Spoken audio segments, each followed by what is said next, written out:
안녕하십니까?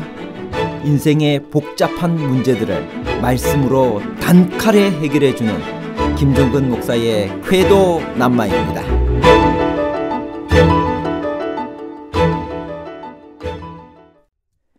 에스더가 드디어 하만의 악행을 고발하고 왕의 진노를 산 하만이 처형되는 것은 왕후의 첫 번째 연회였었나요? 아니면 왕후의 두 번째 연회에서였나요?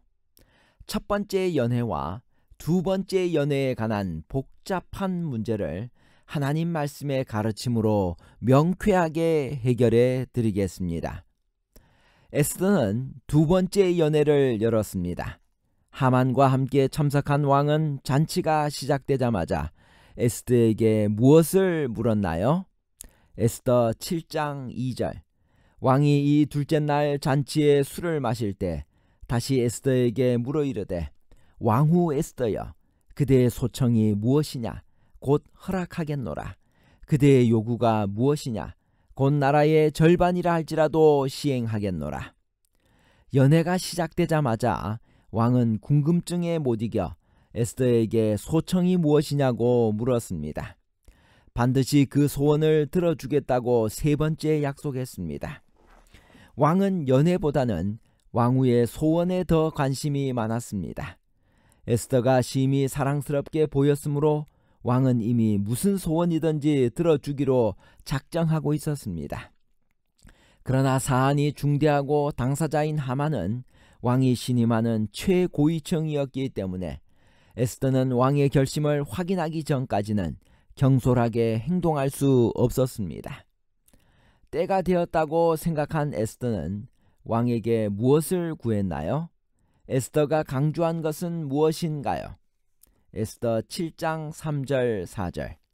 왕후 에스더가 대답하여 이르되, 왕이여, 내가 만일 왕의 목전에서 은혜를 입었으며 왕이 좋게 여기시면 내 소청대로 내 생명을 내게 주시고 내 요구대로 내 민족을 내게 주소서. 나와 내 민족이 팔려서 죽임과 도륙함과 진멸함을 당하게 되었나이다.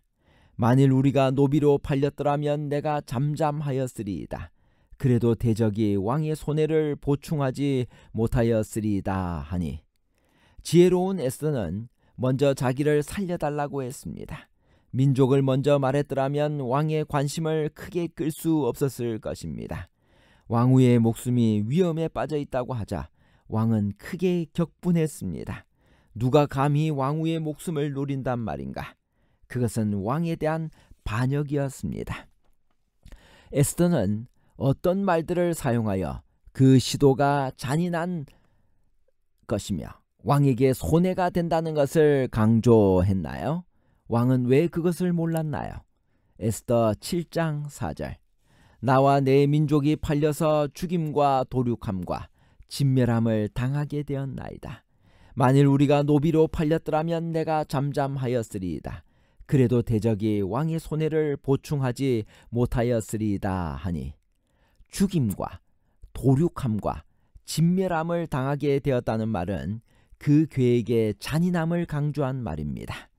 사랑스러운 왕후와 그 민족이 그런 취급을 당하게 되었다는 말을 듣고 왕의 분노는 최고조에 달했습니다. 에스더는 또한 그것이 왕에게 손해가 된다는 것을 강조했습니다. 왕은 에스더의 말에 동의했습니다. 세상에 어떤 왕이 자기 국민이 그렇게 도륙되도록 놔둔단 말인가요? 더군다나 여러 민족으로 구성된 페르시아는 한 민족을 도륙하면 다른 민족들이 동요할 것이 뻔했습니다. 그것은 전국의 불안과 왕의 손실로 이어질 것이 확실했습니다.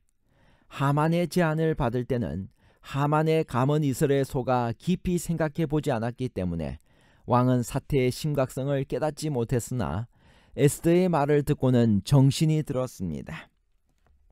왕이 진노하여 에스더에게 감히 이런 일을 심중에 품은 자가 누구냐고 묻자 그제서야 에스더는 하만의 흉계를 폭로했습니다.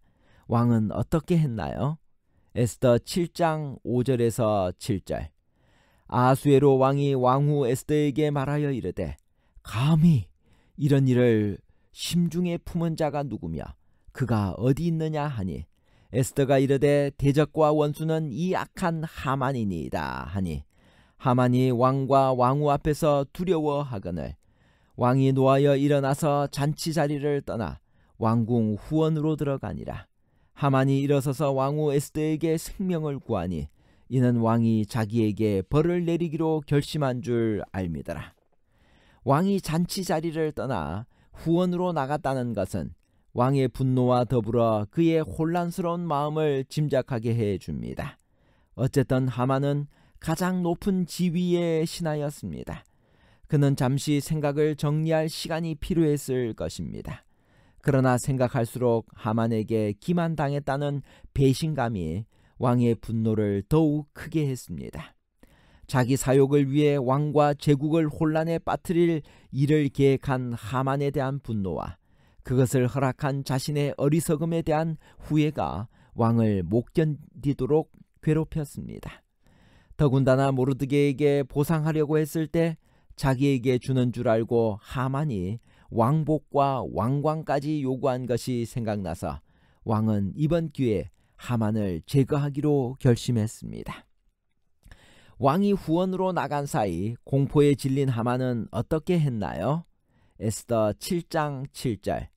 왕이 노하여 일어나서 잔치 자리를 떠나 왕궁 후원으로 들어가니라.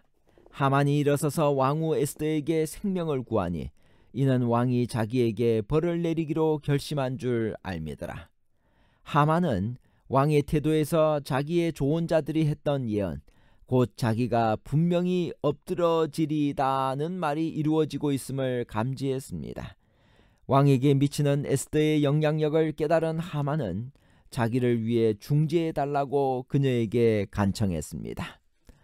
하만의 어떤 모습이 왕을 더욱 격분시켰나요? 왕은 무엇이라고 말했나요? 에스더 7장 8절. 왕이 후원으로부터 잔치 자리에 돌아오니 하만이 에스더가 앉은 걸상 위에 엎드렸거늘 왕이 이르되 저가 궁중 내 앞에서 왕후를 강간까지 하고자 하는가 하니 이 말이 왕의 입에서 나오매 무리가 하만의 얼굴을 싸더라. 하만이 에스더가 앉은 의자 위에 엎드렸다는 것은 정확히 어떤 모습인지 알기 힘들지만 절망에 빠진 하만이 애걸하다가 이성을 잃고 왕후의 의자에까지 접근한 것으로 보입니다. 그것은 신하로서 금지된 일이었습니다. 왕후를 강간까지 하려고 한다는 왕의 말은 왕이 실제로 그렇게 믿었다는 말은 아닙니다. 하만의 죄를 확정짓고 그를 버렸다는 선언입니다. 하만을 버리겠다는 왕의 심중을 알게 된 신하들은 하만을 어떻게 했나요? 에스더 7장 9절에서 10절. 왕을 모신 내시 중에 하르보나가 왕에게 아뢰되 왕을 위하여 충성된 말로 고발한 모르드게를 달고자 하여 하만이 높이가 50규빗 되는 나무를 준비하였는데 이제 그 나무가 하만의 집에 섰나이다. 왕이 이르되 하만을 그 나무에 달라 하매 모르드게를 매달려고 한 나무에 하만을 다니 왕의 노가 그치니라. 하만의 얼굴을 쌌다는 말은 체포했다는 말과 마찬가지입니다. 고대에는 중형을 받는 사형수들을 그렇게 했습니다. 그것은 그 사람이 중죄인임을 나타내는 표시이며 그를 처형하는 사람들을 보지 못하게 하려는 의도도 있었습니다. 하만의 최후는 어떠했나요? 에스더 7장 10절. 모르드게를 매달려고 한 나무에 하만을 다니 왕의 노가 그치니라. 모르드게를 매달려고 한 나무에 하만이 달렸다는 말은 우리로 하여금 많은 생각을 하게 합니다. 먼저 역전의 명수이신 하나님의 인도하심에 감탄하게 됩니다. 그리고 남을 해치려고 하면 자기가 먼저 해를 당하게 된다는 평범한 진리를 다시 한번 확인하게 됩니다. 결론입니다. 첫째, 에스더가 드디어 하만의 악행을 고발하고 왕의 진노를 산 하만이 처형되는 것은 왕후의 두 번째 연회에서였습니다. 둘째, 왕은 자기 사욕을 위해 왕과 제국을 혼란에 빠뜨릴 일을 계획한 하만에 대한 분노와 그것을 허락한 자신의 어리석음에 대한 후회가 왕을 못 견디게 괴롭혔습니다. 더군다나 모르드게에게 보상하려고 했을 때 자기에게 주는 줄 알고 하만이 왕복과 왕관까지 요구한 것이 생각나서 왕은 이번 기회에 하만을 제거하기로 결심했습니다. 셋째, 무리가 하만의 얼굴을 쌌다는 말은 체포했다는 말과 마찬가지입니다. 고대에선 중형을 받는 사형수들을 그렇게 했습니다. 그것은 그 사람이 중죄인임을 나타내는 표시이며 그를 처형하는 사람들을 보지 못하게 하려는 의도도 있었습니다. 감사합니다.